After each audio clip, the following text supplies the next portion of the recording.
Hey, and welcome to today's episode.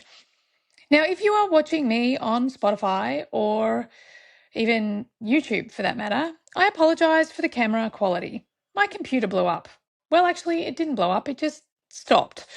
I'm hoping, fingers crossed, that it's just the battery. So I am improvising. I am line 3-ing my way through life at the moment.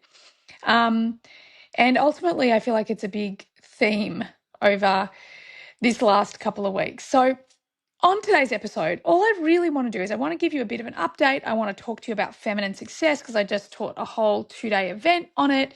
I want to tell you about some of the crazy, amazing opportunities that have come my way using this feminine success method.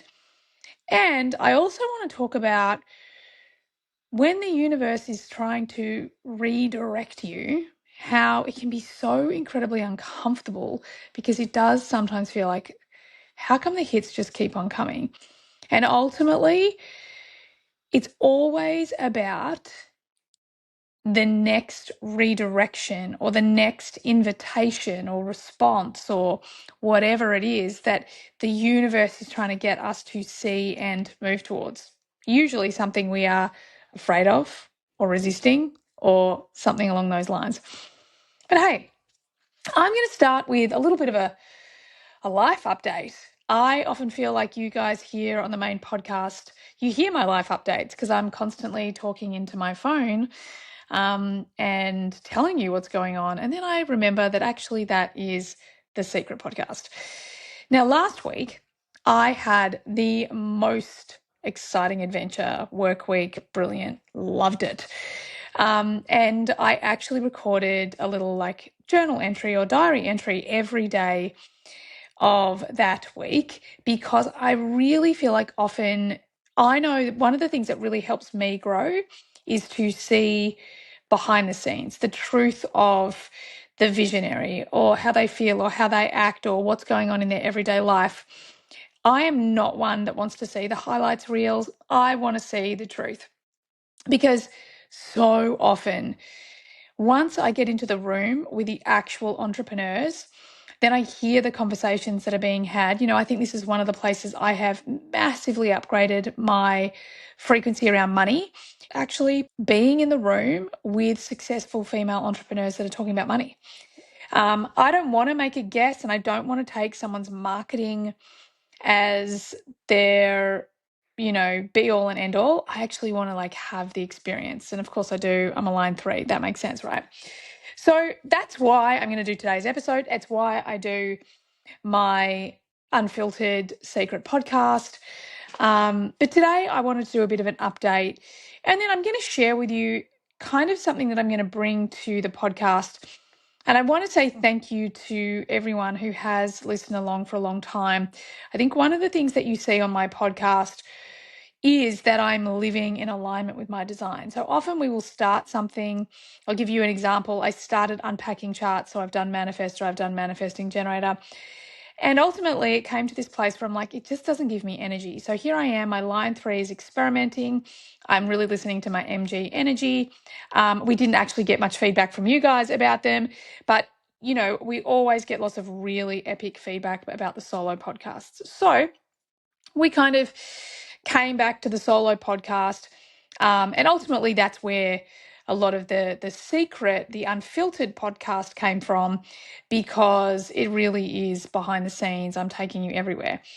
And that's the thing I want to talk about next. So there are going to be a couple more changes. There's going to be a couple more experimentations. I am going to open up for my HDX people. And we actually have just had, I think he was saying 400 and something people just come into HDX for the opportunity to try it out for a month. It's super cool. So we've got all these new people. So maybe if you're one of those 400 or so, you could be one of the lucky ones. But I'm going to open it up to my HDX to see who would like to be coached on the podcast. So you can see me in real time, how I work with people's human design and how I help them and facilitate the breakthrough for them. because that is my core talent of the 43. So super excited to be experimenting with that in the upcoming months. And so today, I just want to give you like a mini overview of last week. Why? Because last week was at the core of what I teach. And I was actually having this crazy cool experience while I'm actually teaching a 2-day event on feminine success. So let's just start. What is feminine success? Well, ultimately, the masculine and the feminine are very different. We live in a world that is conditioned to succeed in alignment with the masculine. And this is macro, okay? So obviously I go into so much more detail of this in the 2-day event that I did, that we'll put the link in the bio. It is everything you need to create success. But anyway, so the masculine is all about discovering a goal, having a mission, having a vision, but it's a goal-oriented thing. Then it's about, okay, well, what are the logical steps I need to take? What are the actions that need to be taken? So you take all the action, you do all the things to get to the goal. It's also a very logical energy. The way that the masculine works more with people is, how do people help me get to my goal? And I don't mean that in an unresourceful, egotistical way. I just mean that this is the way the energy is designed. So what are they? Goal-oriented, focus-driven, action-oriented, and the people around them are the things that help them get to the goal. Now, the feminine is very different, right? The masculine has to go out and discover himself, go out and grow, go out and pursue a goal. And we hear a lot of this. In fact, I read a book many years ago. I think it was called The Happiness of Pursuit, or the pursuit, because I think it's Pursuit of Happiness. The Happiness of Pursuit is what it's called. And it was really cool. And I loved this idea of setting quests.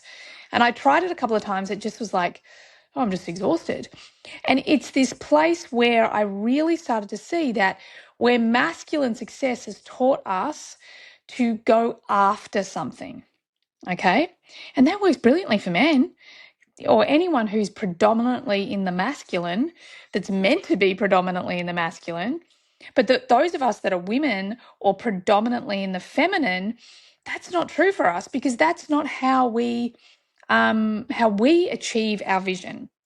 So the feminine is all about magnetism, about flow, about the unknown, the uncertainty. So women are all about those around them, about relationships, about communication. If they have a goal, it's this heart-driven vision of how we can all rise together. Huge generalization, but this is how the feminine really differs from the masculine. The other thing that I love about women, and I go into depth with a couple of very specific stories, but one of the things I love about the feminine is that women, our growth is intrinsically in our journey as a woman. Now, that's not to say that we don't need to go out there and go on a mission, or go on become the hero, of the hero's journey. Again, I love the hero's journey. But over the years, what I've realized is my line 3 loves the idea of the adventure of it, but I want it to be more magical. I want it to come to me more than me going after it. And of course, Alice in Wonderland is my favorite book character ever, because this makes sense, right? Now, the feminine is all about magnetism. What does that mean? It means alignment. What does that mean? Alignment means that you think, you feel, you act all in accordance with each other, okay? We're not acting out of alignment just because we're expressing our shadows. What alignment specifically means is that our thoughts, our feelings, our emotions, our actions, everything is moving in the same direction, okay? Now, when we're in alignment, the feminine attracts to her. The story I started and got a little bit distracted on was that women are born with like pain within them. I think I've said this on the podcast before, from the fact that we have our period, we have our cycle, and there's discomfort, and we have to grow through that. Then we make babies, and we have to grow through the pain of that. Then we birth babies, then we have to grow through the pain of that. Then we raise these amazing kids, and we grow through the pain of that. And then these epic humans that we love more than anything, we then have to let them go, without telling them how painful it is that they're going, and just being like, yeah, we champion you. So a lot more of the feminine growth and pain that grows us is already intrinsically in our own feminine journey. So magnetism is so much more important. Now, having said those things, I'm going to give you a quick recap of last week, because as I was teaching the Feminine Success 2-day event, Wednesday and Thursday, I was literally, the first day is all about debunking the old ways of success and showing you how specifically we're designed to succeed. And then I go into the much deeper layers on the second day.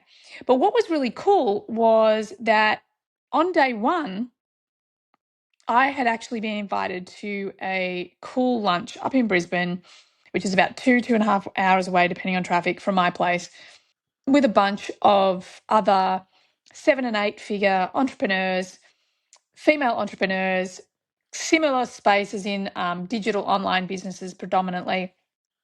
And I went along to this lunch, and wow, like these women were epic. I got to meet some people that I've worked with a number of times, like Erica Kramer and Melissa Ambrosini, in person for the first time. And that in itself was epic.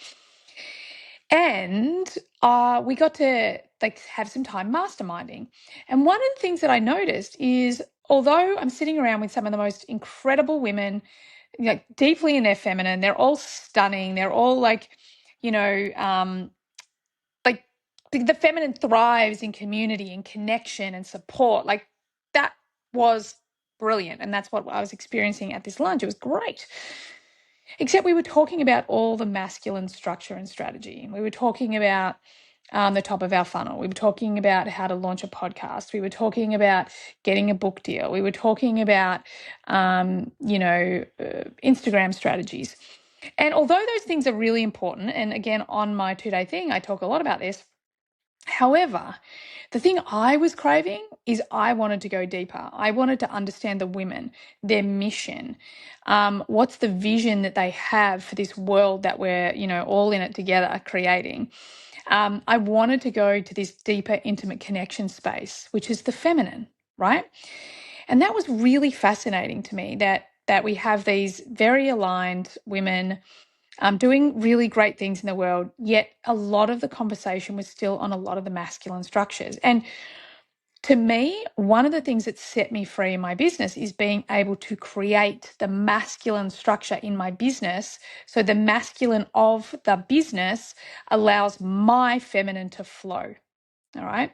And obviously the thing that we really created to provide that for everyone, because not everyone can have all of my human design IP. Not everyone can have an amazing right-hand person like T. So we created Maggie.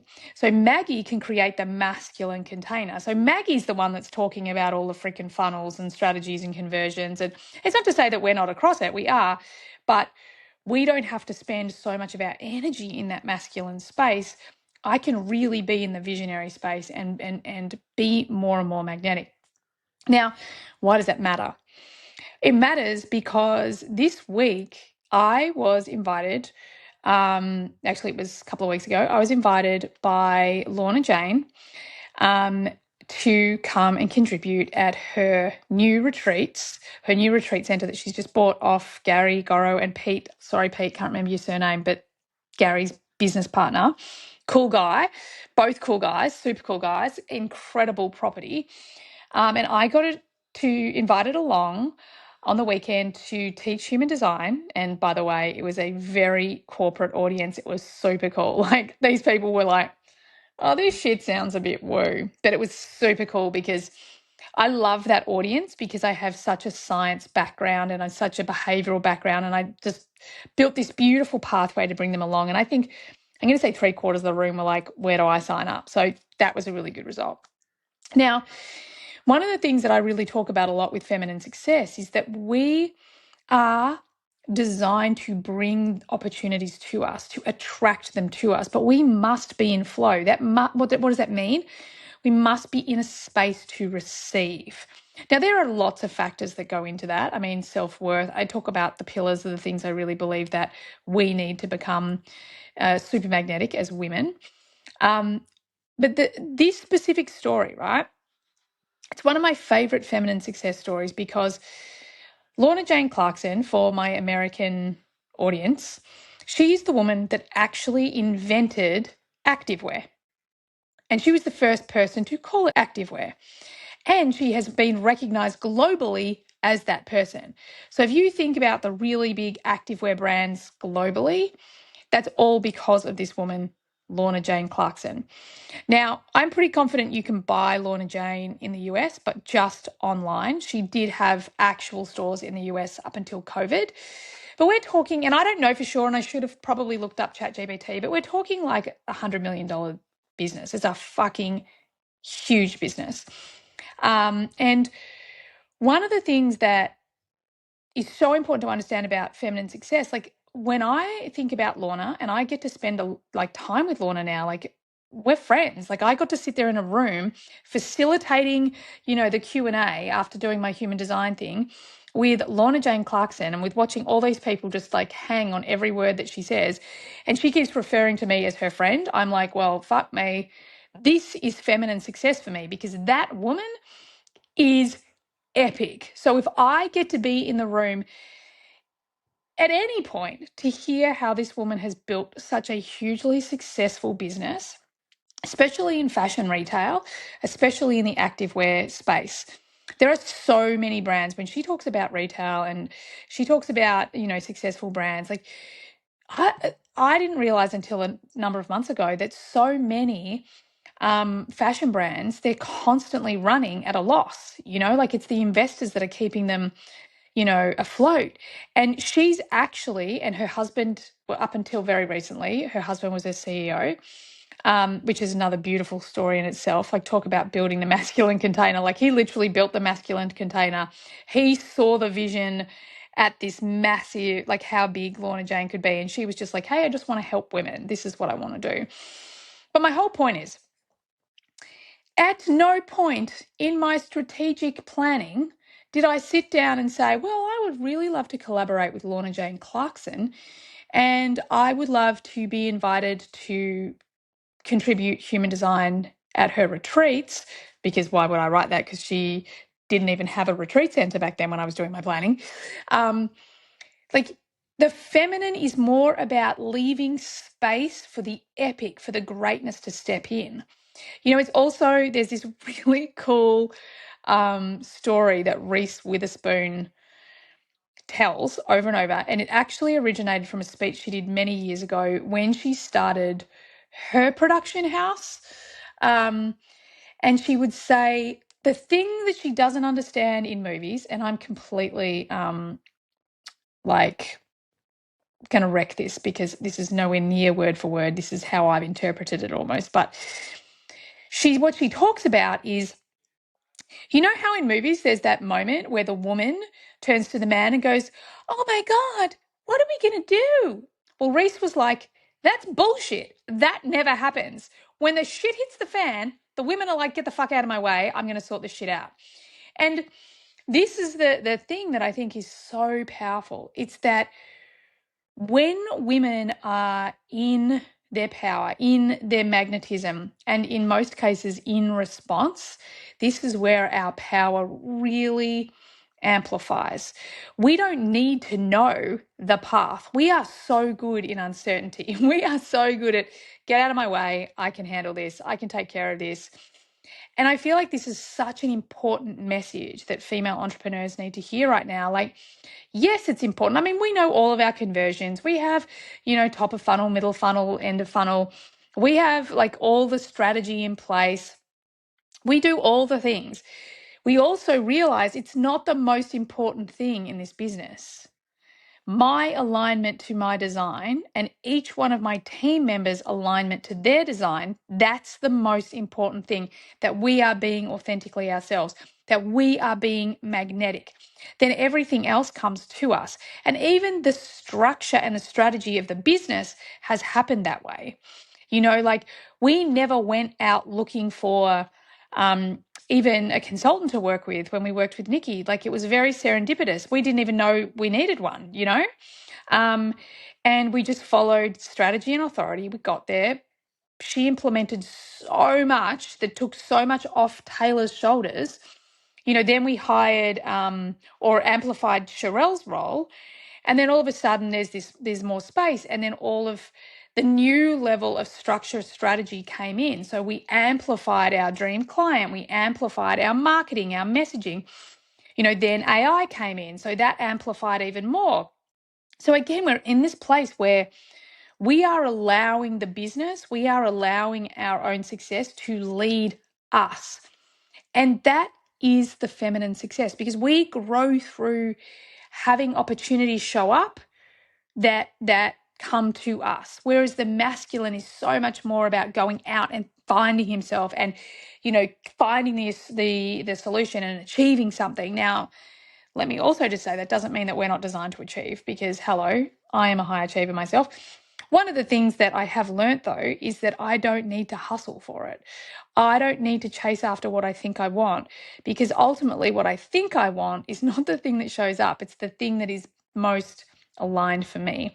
And ultimately, often the magic that shows up is something I could never have planned for myself. And again, I fundamentally believe that that's what feminine success is all about.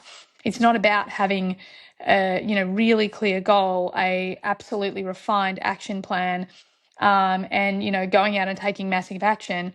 What it's about is really knowing yourself, being in receptivity, getting to the core of your authenticity, allowing what needs to come to you, and then taking aligned action. Just nudging the comfort zone instead of leaping out of it head first. Because I've tried that, and that ultimately leads to burnout, especially for women. So anyway, this whole week, last week, was so brilliant. I went to, I taught the 2 days. That was fantastic. Again, we had the most successful kind of launch of Maggie off the back of that, and, some really exciting new members into HDX. Then I was over at Soma. So I was off to Soma, and it was so cool because I sat there and Pete was running the visionary class, and he was asking all these questions that I've asked myself, in the last 20 years. I don't know how many times I've asked these questions. I just haven't asked them in the last 5 years because I've had no need to, right? Because I haven't felt lost. I haven't felt misdirected or like something's missing. And one of the questions he asked is, if death is inevitable, but the time of death is unknown, how should I live my life? And in the past, I've had this really long list about all the things I want to achieve and how I should live, and these are the things I should do, and this is how I should serve. But this time, all I hear is from the heart as me. Fuck, human design, you have changed my life.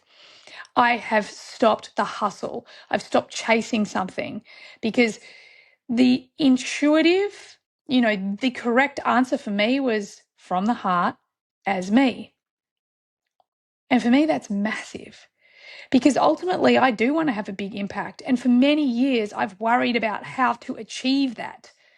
Whereas now I'm in my feminine success, all I got to do is be me and live from the heart. That's it. And we went on to go through these other exercises that I'd done, many times, like your day, like what is, what can be deleted, what can be this, what can be, and I was like, my whole day is perfect. Like there's nothing I want to change. Everything gives me energy.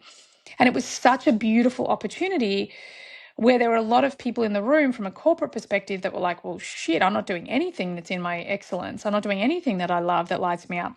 Whereas I got to see in real time doing these exercises, like, holy shit, I am really, really living everything I preach, which I know that, but there's also this beautiful experience of being in that room and going through those questions, something I've done so many times in the past, and having that real visceral experience of like, wow, I did it. And equally, being a manifesting generator, I must admit, I'm like, okay, so what's next? Anyway, then we get to day 2, where I'm actually teaching human design, and then followed by facilitating the Q&A with Lorna.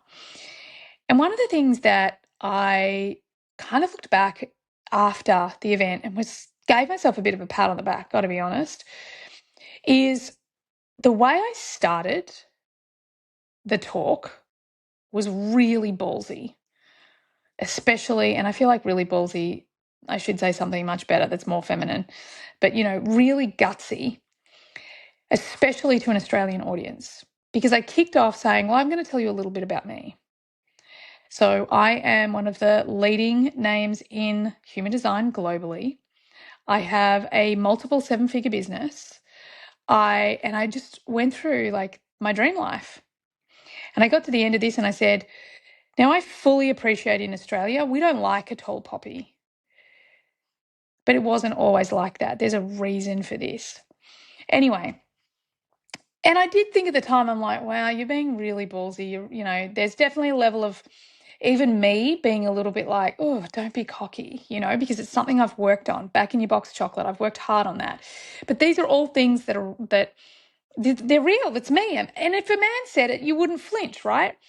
Anyway, after we were sitting at lunch and a couple of the women came up and said, thank you so much for the way you opened, because you just gave me permission to own my brilliance, the things that I'm good at, to own that I am actually, a great member of the team. I have so many things to give or whatever it is.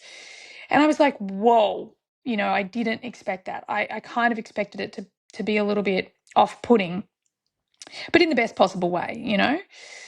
And then I actually, of course, went in and taught human design to a really, really cold audience. And as much as I love teaching human design to people who are already on the train and they love it, I do also love to see, to win a room around, to get them past it's my birth time. That's it. Like talk about neutrinos and, $100 million facilities in Japan studying neutrinos. Like whenever you tell them that, you just see their whole brains go, oh, okay, it's a thing, which is super fun. And I love that.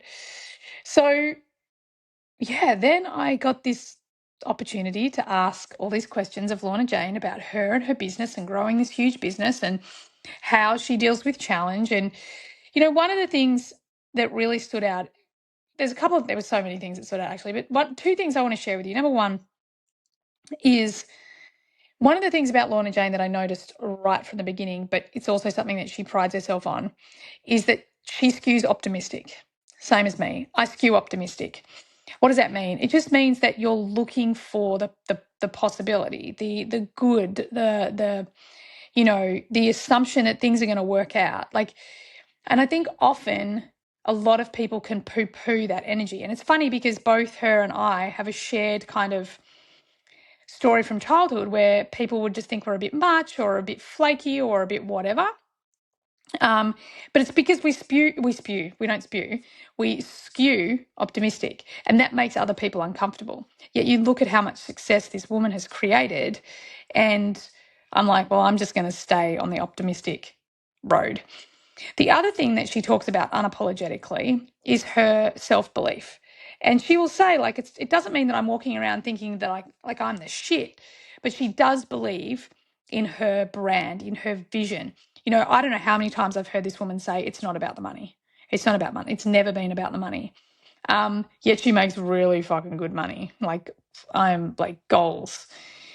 But it's not about the money. It's about the vision. It's about how she serves and supports her audience, her consumers, being an icon, a role model. And she's just this hugely inspirational person. And I'm going to end it on this piece because I think it's the most important thing. I believe that she's the most inspiring person. By the way, she's a 3-5 sacral manifesting generator, cross of the sleeping phoenix, core talent 53, new beginnings, gift of expansion. I think she's so inspiring, and you can see the way people are around her. Like, people are just in awe of her. I think it's because of her authenticity. What you see is what you get. In every room, she is the same. I'm grateful to say I've seen her in a social situation. I literally walked up to her in a shop. That's how I met her. So dealing with complete strangers. I've seen her in her work, the Q&A. I've seen her on stage presenting or, at business lunches. I've read the books, everything. I've been in the stores. In fact, I was in the store yesterday, Exhibit A, which I'm wearing right now. And I really believe that so much of the exceptional success that this woman has had is because she has a vision and she's been authentically herself. She hasn't chased anything. You know, when she was asked about this whole activewear thing, so she invented activewear. What is activewear? It's stuff that you can wear to the gym and out, you know, just in your regular day. She was the one that also coined the term activewear. And of course, smart ass me is like, well, you should have trademarked that thing. And she was like, well, by the time it got picked up, it was too late, and you probably couldn't have anyway. But the point is that when she's asked about that, you know, a few men in the room were kind of like, oh, that's frustrating. Oh, well, you should have. And she's like, you know what? It doesn't bother me, because at the end of the day, the more people that use the word, she's the one that put it into the zeitgeist. It's all about women being able to transition from each part of their life and feel comfortable in themselves and who they are and how they're showing up. And at the end of the day, she's like, we're all heading in the same direction. We're all doing the same thing. We're all investing and at least inspiring women to live well, to be active, to live from the heart, to be healthy. It's all heading in the right direction. So it doesn't matter whether it's my word or, you know, even though she has been now recognized, she doesn't need it to be recognized, because at the end of the day, it's all her vision. It's all part of her vision that she wants women to live a healthy, connected, full of vitality life. And you know what? I love that. I think that is such an important thing about feminine success is time and time again, it's about us all rising together. She doesn't see any of her competitors as competitors. She sees them as running buddies, teammates, people that are helping women be healthier, happier, and live longer. Like, seriously, that's feminine success for me. All right, beautiful human. Well, I hope you got what you needed from today's episode, and I so look forward to having you on the next one. Bye for now.